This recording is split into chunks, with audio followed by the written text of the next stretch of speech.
Vamos a contestar algunas preguntas para un par de personas que están interesadas en saber cómo debe ser el vestido de la mujer.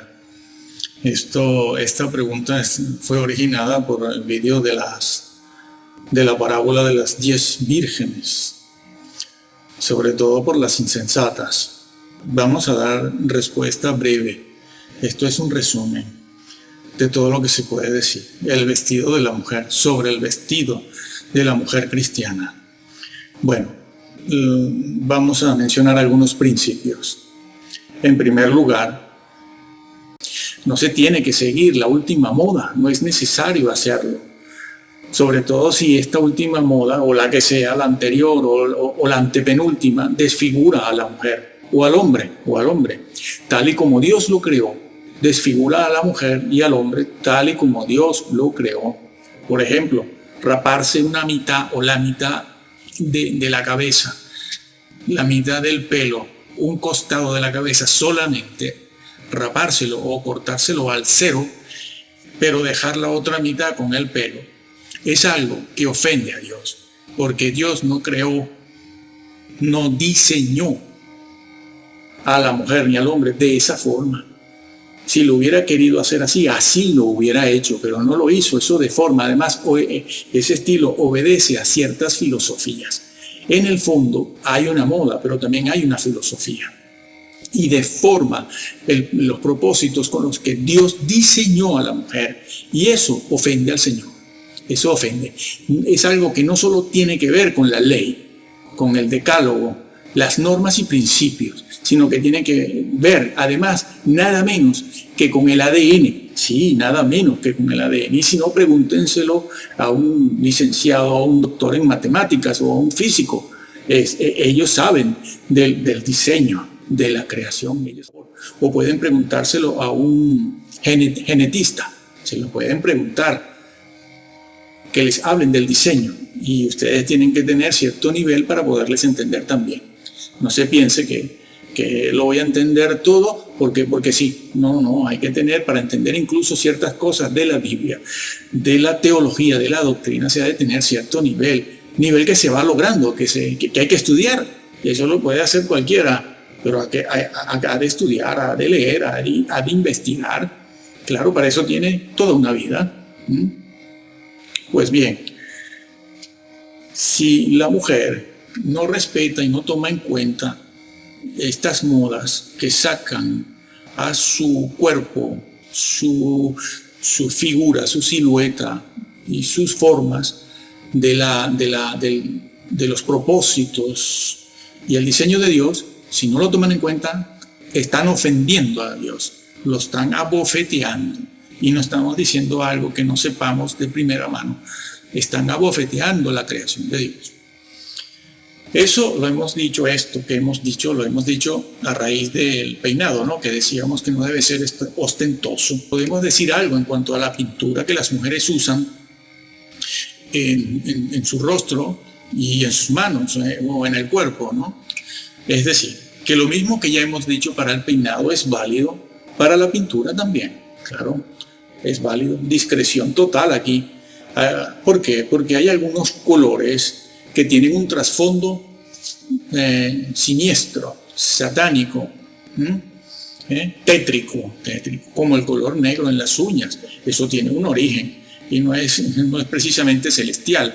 Por cierto, entiéndase que el negro no es un color, lo sabían, ¿no? Claro que sí. Se dan cuenta que hay que tener cierto nivel para entender ciertas cosas. El color negro no existe, no. El color negro es ausencia de color. Lo que existe es el blanco. Bueno, seguimos adelante. Bueno, algunas veces, algunos colores tienen un trasfondo satánico, como el negro en las uñas, lo cual ya es algo que no se discierne, no, nadie discierne eso como una cuestión tétrica, oscura. ¿Por qué? Porque la gente ya se acostumbró a ver el negro en todo, en las uñas de las mujeres, los labios negros, etcétera, etcétera. Algo que se puso, que ya no se discierne porque se puso de moda hace ya mucho tiempo, muchas décadas, con series de televisión y películas que tenían como tema precisamente lo tétrico, lo oscuro, lo contrario a Dios. Todo era negro, todo era oscuro, etcétera, etcétera. Eso no agrada a Dios, porque estás adornando tu cuerpo con colores satánicos. Y esto tendrían que enseñártelo tus pastores, tus líderes, la gente que aborda el púlpito para hablar. Eso es evidente. Así que la discreción significa pintarse con modestia, nunca alterando, nunca escandalizando a aquellos con los que te relacionas. La discreción al pintarse debe ser algo modesto, no usando colores llamativos, escandalosos. Incluso hoy en día, debido a la ciencia, al avance tecnológico, ya hay pinturas fluorescentes, o como dicen otras personas, fosforescentes, ¿no? Bueno, fluorescentes, fosforescentes. Colores que terminan deformando la personalidad, el carácter y hasta el mismo rostro o la figura de la mujer. La deforman completamente, la deforman y la presentan tal como esa persona, esa mujer cristiana no es. Prácticamente se puede decir que es un disfraz. Una vez que se lo quitan es otra persona. Las mujeres cristianas deberían tener en cuenta lo siguiente que vamos a decir aquí. Miren, los hombres temerosos de Dios, que además de serlo, son muy inteligentes, son sabios, buscan una mujer para toda la vida. Ellos saben, intuyen, se dan cuenta que solo una mujer que se adorne discretamente puede ser la esposa ideal, la mujer ideal y la madre ideal. ¿Saben? Eso es lo que ustedes tienen que buscar, ese tipo de hombre, no cualquier cosa, ¿no? No cualquier cosa. Hoy abunda eso, cualquier cosa. Lo estamos viendo. Bueno, la mujer se ha de vestir de tal forma, por otra parte, que no haga la llamada del sexo con su cuerpo, lo cual está siendo una verdadera tragedia en cientos de hogares. Está de por medio el aborto y está de por medio el abandono de los hijos. De creyentes, amigos, de creyentes, porque sus pastores le dicen que una vez salvo, mencionar algunos principios. Que no pasa. En primer lugar,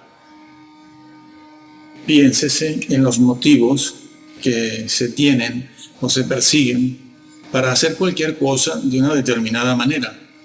Piénsese en ello. ¿Qué motivos tenemos? ¿Qué motivos esgrimimos para hacer algo? En este caso, para vestirnos como lo hacemos o como pensamos hacerlo, ¿no? Es decir, que nos podemos preguntar ¿por qué quiero hacerlo así o por qué me he visto así? Recordamos que esto está dirigido a la mujer cristiana. Es válido para el hombre, pero lo han preguntado ellas. ¿Por qué me he visto como lo hago? ¿Por qué me he visto así? ¿Qué estoy tratando de lograr al vestirme de una determinada manera? ¿Qué estoy tratando de buscar con ello? ¿Aprobaría Dios esta forma o manera de hacerlo? ¿Aprueba Dios lo que yo quiero en este momento o no? Son preguntas importantes en cuanto al vestido. ¿Es esta forma de vestir legítima o es santa? Recuérdese que no todo lo legítimo es santo y no todo lo que está aprobado en el Código Civil y Penal se corresponde y es aprobado por la ley divina, ¿no? No todo lo legítimo es santo. ¿Cómo se puede, pues, calificar la forma en que deseo vestirme? ¿Cómo? ¿De santo? ¿De legítimo? ¿Es bueno? ¿Regular? ¿Malo? ¿Secular? Ojo, no todo lo legítimo es santo, como ya hemos dicho. Bien, se ha de buscar, pues, lo que es santo, porque el Señor nos ha llamado en santidad y para ser santos. El Señor nos ha llamado para que vivamos en un proceso de santificación. Para que vivamos en un proceso de santificación, no en un buen proceso, no para que vivamos una buena vida, Los creyentes están equivocados porque sus líderes no les enseñan la verdad. El Señor no nos ha llamado a vivir una vida buena. Una vida buena la vive casi todo el mundo, sobre todo antes. El Señor nos llamó a vivir una vida santa, y una vida santa es mucho más que una vida buena. Una vida buena la puede vivir el incrédulo, a la altura del Código Civil y Penal, respetando las leyes sociales. Pero una vida santa es otra cosa que va mucho más allá. Sin santidad nadie verá a Dios. No, nadie. Nadie verá a Dios sin santidad. Sed santos porque yo soy santo. Y también lo dijo acerca de su Padre. Mi Padre es santo, sean ustedes santos.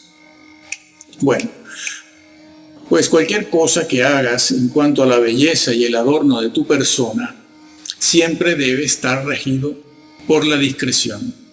Discreción desde el principio, en todo, sea en la pintura, sea en el vestido, sea en el peinado, sea en las formas o en el fondo. Discreción, discreción. En cuanto al peinado, simplemente no se debe ser ostentoso ni escandaloso, sino discreto y acorde, peinados acorde con la personalidad y el lugar que se frecuenta. Claro, no es conveniente que la mujer deforme su personalidad, la que Dios le dio y la que ella tiene en particular, porque deforma su personalidad con ciertos peinados de moda. No se tiene que seguir la última moda, no es necesario hacerlo. Sobre todo si esta última moda, o la que sea, la anterior, Bueno, pues sí, la mujer se ha de vestir de tal forma que no haga la llamada del sexo, claro, con su cuerpo, ¿no? Así que nada de pantalones ceñidos y ajustados al cuerpo, aunque a las vacas sagradas esto no lo digan de manera contundente, ¿no? Y cuando las vacas sagradas en el púlpito han dicho que no pasa nada con la ropa ajustada al cuerpo, incluso han dicho y han hablado de los pantalones femeninos. Y después, cuando han visto que hay algunos hermanos, que han protestado, han denunciado esto como una blasfemia, porque lo es, se retractan, dicen que se retractan en una cosa tan simple que es el ABC del cristianismo. Dios mío, después van presumiendo de doctores y de licenciados y de grandes luminarias proféticas de Dios, y se han equivocado en cosas sencillísimas que los hermanos más modestos han calificado de blasfemia. Y luego se retractan, ¿no?, estas vacas sagradas. Nada, bueno, yo no digo esto porque no tenga mis títulos también universitarios y del seminario también. Bueno, pues que los tengo. Pues no, nada de pantalones ceñidos ni ajustados al cuerpo. Esto se ha de reservar para el matrimonio. La mujer cristiana está hecha para su hombre, su esposo. Tiene que ser su esposo. Y sus formas femeninas son para ser usadas dentro del marco de la vida conyugal, su matrimonio. El sexo se enmarca ahí, es ahí donde es legítimo. Sí, y es divino. Eso lo hizo Dios. No lo hizo el diablo. El diablo no haría una cosa así nunca. Nunca haría eso. ¿Por qué? Porque el matrimonio es reflejo de la deidad, de la comunión y comunicación de la deidad. El diablo no sabe lo que es eso. Y el matrimonio es reflejo de eso. Así pues que no se deben mostrar a otros hombres lo que a ellos no les pertenece. El cuerpo de la mujer en cuestión no le pertenece a otro hombre. En algún caso sería lo aconsejable. Pero hoy en día la mujer puede ser elegante y al mismo tiempo discreta, ya que la moda femenina, de manera particular y especial la moda femenina, permite ir vestida de cualquier manera, con cualquier moda, porque es así, ¿no? Funciona así esto. Las mujeres pueden vestir de manera elegante y discreta con una falda larga, y con blusas que la cubran decentemente, ¿no? No se trata de ir completamente arropadas, pero sí vestir de una manera adecuada. Hay una cosa importante aquí. Mira, esto te lo va a agradecer tu novio, tu esposo, pero sobre todo tus hijos.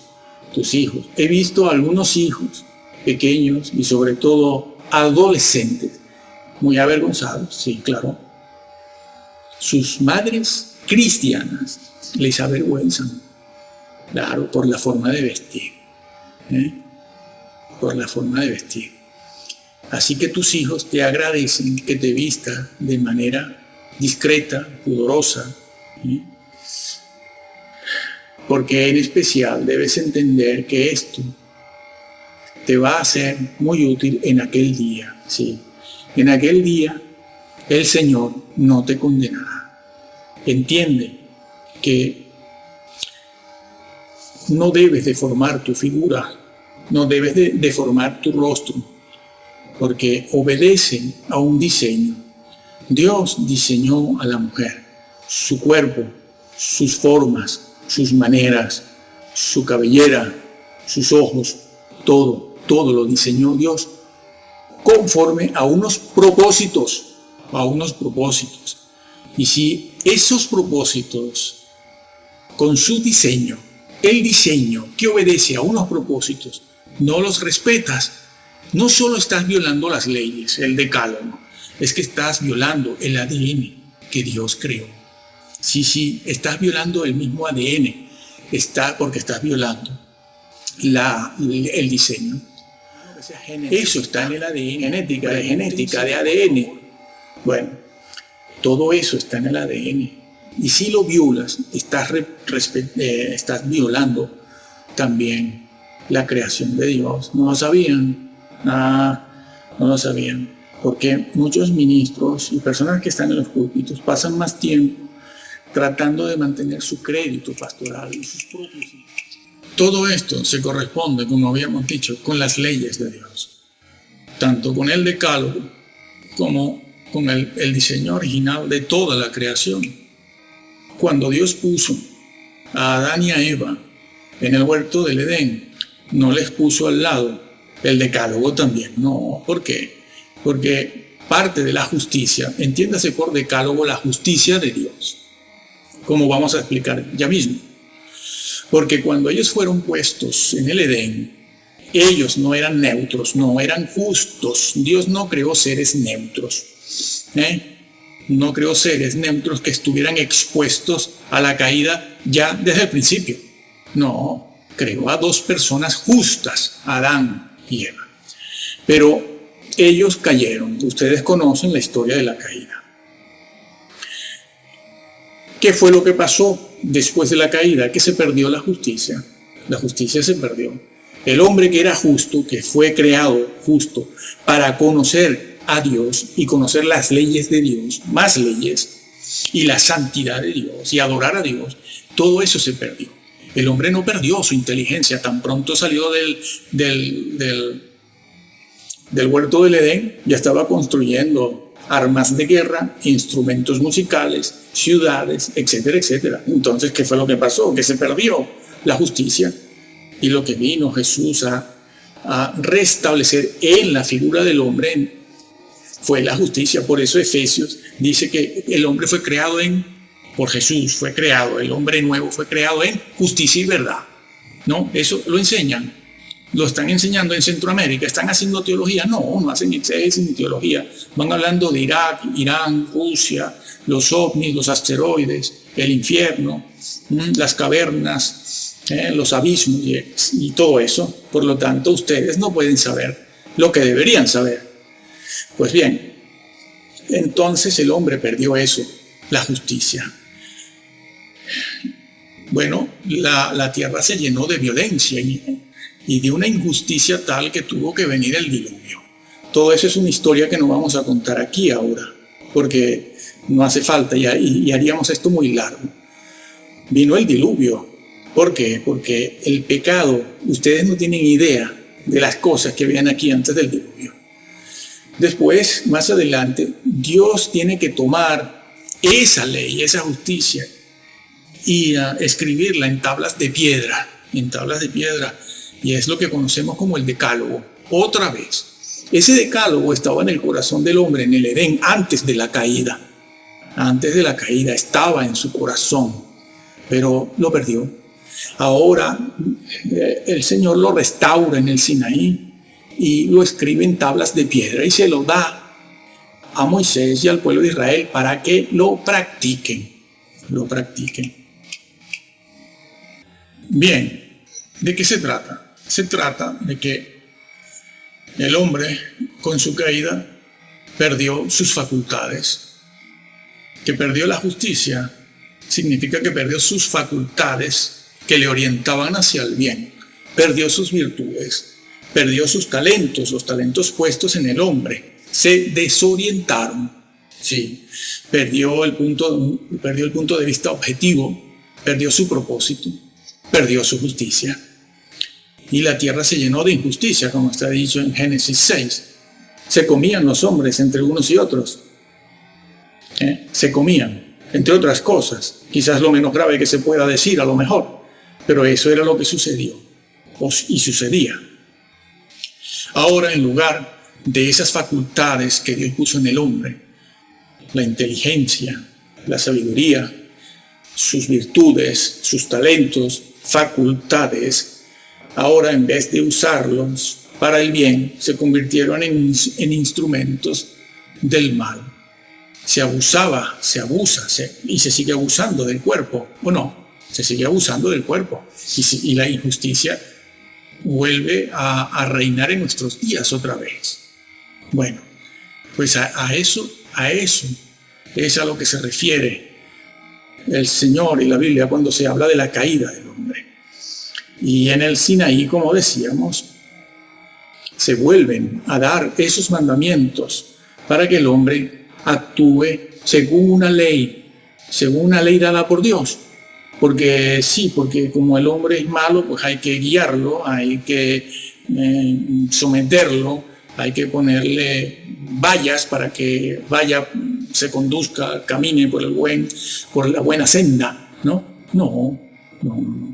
Cuando Dios dio los 10 mandamientos, el decálogo, que son muchos más, pero bueno, el decálogo en el Sinaí, no estaba dando una ley para que el hombre se portara bien. Lo que estaba dando Dios al hombre era su propia esencia, porque el decálogo no es otra cosa que el reflejo de la esencia de Dios. Todo lo que está dicho en el decálogo está dicho así, porque Dios es así. El ejemplo y la forma más sencilla de decirlo es: no matarás. Está dicho allí, no solo porque el hombre está descarriado y no debe matar, sino porque Dios no mata. Es un reflejo, ese decálogo, ese mandamiento, es un reflejo de su esencia, de su naturaleza. ¿Por qué? Porque Dios creó al hombre de esa forma. El decálogo es un reflejo de los atributos y el carácter de Dios. Revela algo sobre cómo es Dios. Y por eso los da allí en el Sinaí. Entonces, eso. Y lo que está haciendo Dios en el Sinaí es tratar de recuperar, redimir y salvar al hombre. Allí comienza, o mejor dicho, allí continúa la historia de la redención y de la salvación. Y es que el diseño del hombre es la máxima manifestación del carácter y los atributos de Dios en la creación. No en vano se dice en Génesis que Dios creó al hombre a su imagen y semejanza. Sí, el hombre es la máxima manifestación del carácter y los atributos de Dios. Dios se refleja en el hombre. Piénsese también que el rey de este universo en este momento es un gris. No, un extraterrestre, no. El rey del universo es un hombre glorificado, resucitado, sí. Así que se pueden ir olvidando los luciferianos, satánicos también, de que hay extraterrestres que van a gobernar la tierra, de los grises y razas venidas de otras galaxias, porque el Rey del Universo no tiene una naturaleza que se identifique con esos seres, supuestos seres, porque todo eso son demonios y razas híbridas, si es que lo son en realidad. El Rey del Universo es un hombre, un humano, ¿sí? Un humano. Piénsese en eso, que el Rey del Universo es un hombre llamado Jesús, el Hijo de Dios, que para redimir y restaurar la creación completa asumió naturaleza humana. Él tuvo que asumir esa naturaleza y vindicarla, realzarla, recuperarla, salvarla, restaurarla y engrandecerla. Todo eso tuvo que hacerlo Jesús, y Jesús lo hizo en sí mismo. El modelo es Él. Y piénsese que antes en el seno del Padre no había nada, no estaba sino Dios mismo. Allí fue donde Jesús fue engendrado, en el seno del Padre. Por eso es que Jesús es eterno. Allí no hay ángeles ni arcángeles, de ningún tipo, de ningún tipo. Jesús no es un arcángel. ¿Por qué? Porque en el seno del Padre no pueden haber, ni puede existir, ni puede estar un ser que no tenga deidad. Y Jesús, el Hijo de Dios, tiene deidad. Por eso se puede decir que es Dios. Dios el Hijo. Pero resulta que en el seno del Padre, donde no había un humano, ahora hay un humano, ¿sí? Allí donde no puede entrar nadie, en el seno del Padre, donde solo la deidad es consigo misma, allí hay un hombre. ¿Quién es ese hombre? Jesús. ¿Y por qué un hombre está en lo más íntimo y en la esencia de la naturaleza de Dios? Porque ese hombre tiene deidad y por lo tanto es Dios. El hombre, el diseño, el ADN del hombre es una cosa grandiosa. Todavía nosotros no sabemos lo grande que es el hombre.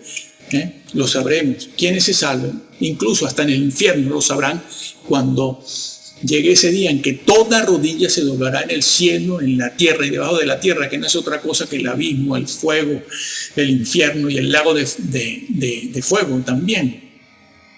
Se doble y confiese que Jesucristo es el Señor, es decir, el que manda, es decir, el comandante, es decir, Dios, el que lo rige todo.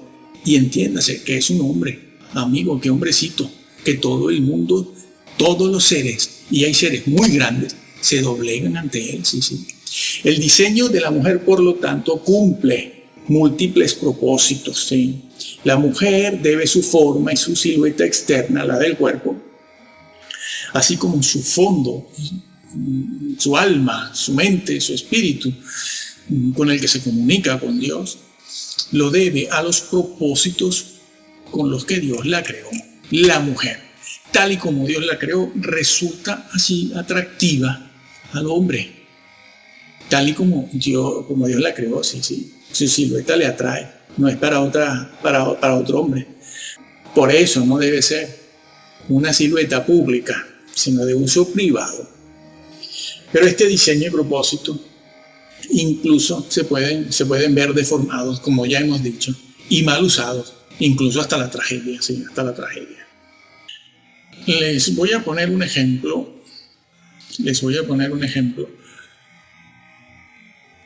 que pueden preguntárselo a cualquier hermano licenciado en matemáticas, física o genetista.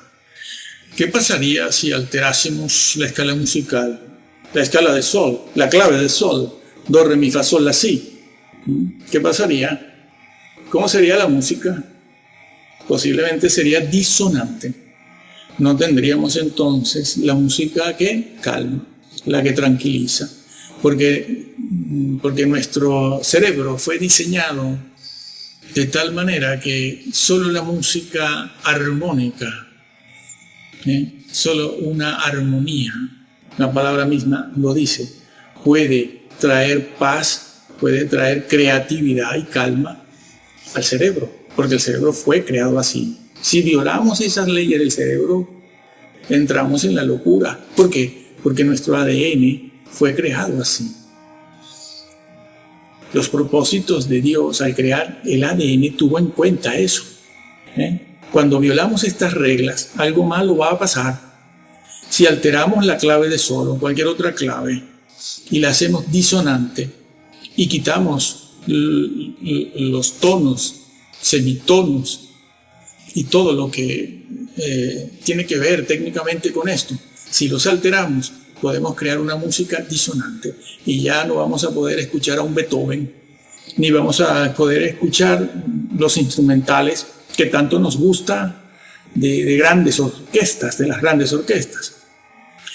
Y nuestras neuronas enfermarían. Ahí se nota rápidamente. Sí, sí. ¿Por qué? Porque todo está diseñado de acuerdo a un propósito divino. Y si tú, mujer cristiana, alteras tu cuerpo y lo exageras, con adornos, con vestidos inapropiados, estás alterando el orden de Dios y estás alterando el ADN. Te estás condenando a ti misma. ¿Por qué tus líderes no te enseñan esto? Sino que no quieren perderte, no quieren que tú dejes de ir a sus conferencias y proclamaciones y cultos y etcétera.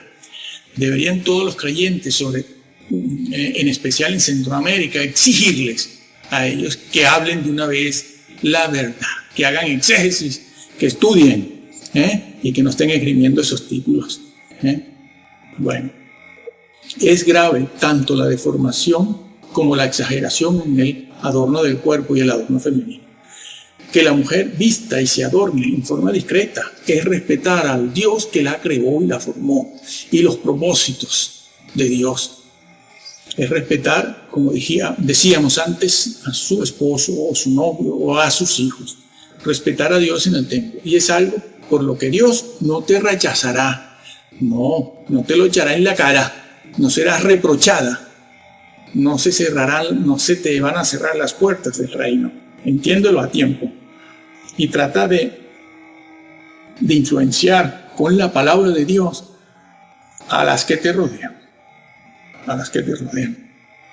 Tú libra tu responsabilidad. Y en la religión libra tu responsabilidad. Y con la Biblia, mira, solo hay una solución. Toma la Biblia de Casiodoro de Reina. Casiodoro de Reina. Y léela, claro. Léela y entiéndela tal cual te la encuentras. Tal cual te la encuentras. Sí. No la cambies. Harás una primera lectura. Otra semana harás otra segunda lectura del mismo pasaje o la misma narración. Y después en otra oportunidad harás otra tercera lectura. Bueno, no la cambies. Y empieza a estudiar. Porque hoy en día casi nadie te va a decir la verdad. No. El engaño es espiritual y el engaño es doctrinal. Sí, ya estaba dicho y está sucediendo. Ya tenemos algunas décadas viéndolo. Si no, no podrás discernir quién te engaña y quién no. El diablo es muy astuto y muy hábil y va a usar la misma Biblia y a grandes hombres aparentemente piadosos para engañarte. Lee la Biblia, ora y que el Espíritu Santo te ilumine y te haga ver la verdad. Eso toma tiempo, eso toma dedicación, consagración. No es algo que puedas hacer en 2 meses, ni en 1 año, ni en 4. Toma toda la vida. Ya te lo digo yo. Toma toda la vida y estudiar mucho si quieres entrar y que el Señor te bendiga.